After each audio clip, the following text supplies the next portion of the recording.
were never supposed to be here. Not in this spotlight, not on this stage, not with this weight on your shoulders. You weren't the golden boy from the powerhouse school. You weren't the Heisman. You were the quiet one, the zero-star recruit who built himself from dust at Duke. And yet, somehow, your name was called 6th overall in the NFL draft. The boos echoed before you ever threw a pass. You smiled, but the noise followed you to every practice, every headline, every field. They called you Danny Dimes, sometimes with pride, mostly with sarcasm. Your first start came like a storm. Down 18 points, you dragged the Giants back and won. The city that mocked you finally cheered. For a moment, it felt like redemption. 24 touchdowns as a rookie, highlights that made people wonder if they'd misjudged you. But it never lasted long, because every high came with a fall. Fumbles, interceptions, losses. Every mistake was magnified in a city that doesn't forgive easily. By year 2, the smiles were gone. You ran 80 yards, faster than any quarterback that year, and tripped 10 yards from glory. The crowd laughed. The meme was born. That single stumble became your story. Fast, talented, but never quite able to finish. The years that followed were chaos. Coaches came and went. The playbooks changed. The offensive line collapsed. You took hits no one should survive, yet you kept standing back up, quieter every time. Your neck gave out in 2021. The headlines called you injury prone. The team declined your 5th-year option. It was a message written in bold. This is your last chance. And yet, somehow, when everything around you burned, you didn't. 2022, a new coach, a new offense, a chance to breathe again. Brian DeBall believed in you when the city did not. He didn't ask you to be a hero, just to be you. And for the first time, that was enough. You played smart, moved the chains, ran with purpose. You didn't force the ball, you commanded it. 3,000 yards, 15 touchdowns, just 5 picks. And when January came, you delivered the performance of your life.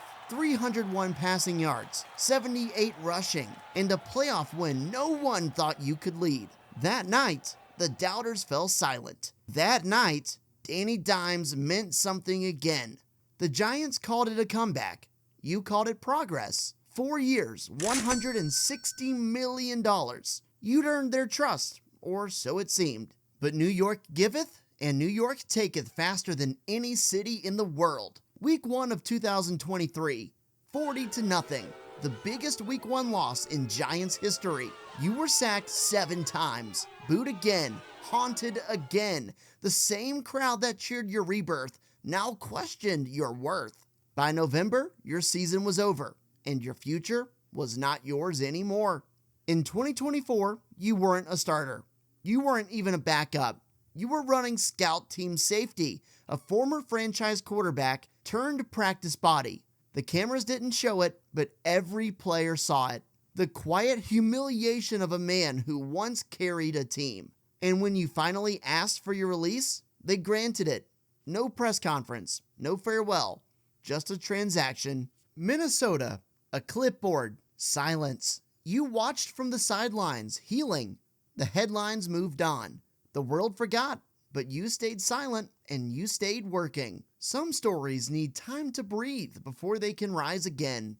March 2025, Indianapolis. 1 year, $14 million. A new field, a new uniform. No promises, just a shot. You won the job outright. No politics, no excuses, just play. And this time, you looked free. The Colts protected you. The offense flowed. The confidence returned. By October, you had the league's 6th best QBR, a 72% completion rate, and a new nickname, Indiana Jones. Fans loved it. Reporters couldn't believe it. And somewhere in New York, they watched. Each win brought you not just redemption, but reward. $100,000 per victory. The kind of poetic incentive that made every touchdown feel like a raised flag after exile. You weren't supposed to make it this far, but you did. And in a league that chews people up and forgets their names, you made them remember yours. You didn't just come back, you endured. You were booed before you ever threw a pass, mocked after every stumble, written off by the same people who once called you their future. But you never disappeared. You stayed, you worked, and you waited. You proved that sometimes the system fails the player, not the other way around. That sometimes you have to lose everything, your team, your health, your city, to finally find yourself again. They made you the punchline. You made yourself the story. And now, as the lights rise over Indianapolis and the noise builds around your name, you don't hear the boos anymore. You hear belief and, dare say, respect. Because somehow, against all odds, the city that never believed in you made a legend without even knowing it. And you were that legend all along.